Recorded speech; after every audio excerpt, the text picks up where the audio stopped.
calls here in the U.S. for the assassination of Russian President Vladimir Putin. Well, now even Senator Lindsey Graham is saying this is a good idea. Here's what he told Fox News. Somebody in Russia has to step up to the plate. Is there Brutus in Russia? Is there a more successful Colonel Stauffenberg in the Russian military? The only way this ends, my friend, is for somebody in Russia to take this guy out. You would be doing your country a great service and the world a great service. However, Senator Graham is getting blowback for his comments from both Republicans and Democrats. Ted Cruz tweeted, "This is an exceptionally bad idea," adding, "We should not be calling for the assassination of heads of state." Ilhan Omar also tweeted about it, saying, "I really wish our members of Congress would cool it and regulate their remarks as the administration works to avoid World War III."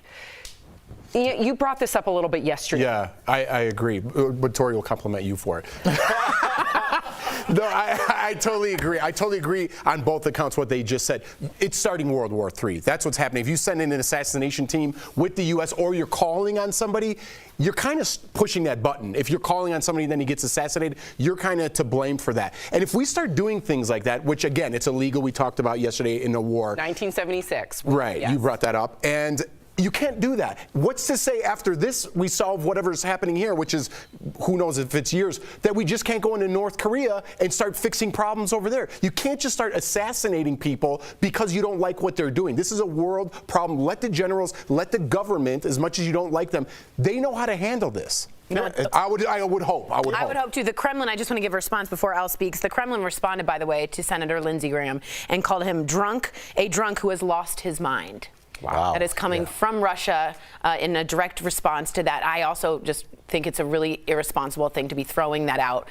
And he tweeted it as well. So now it's in writing. Has he ever seen like James Bond? Like that's not how. We don't just watch a movie. Like the president doesn't tweet. We're gonna go. Like you. Take him if out. you are going to send an assassin, you want to kind of keep that on the low. Right. So I don't understand like what he's doing. You want to keep that it was just very strange. And then that weird S-bomb he dropped in there. Yeah, which and I don't know he didn't fully. He stopped himself, but it was so much so that we at the show had to bleep it. Wow. Again, social media. It always boils down to social media. And I always feel like the old person up here when I call for regulation and things like that. But yes, on one side of social media, you have a lot of activism and connectivity. We're seeing that play out in real time when it comes to Ukraine and a lot of other social justice movements.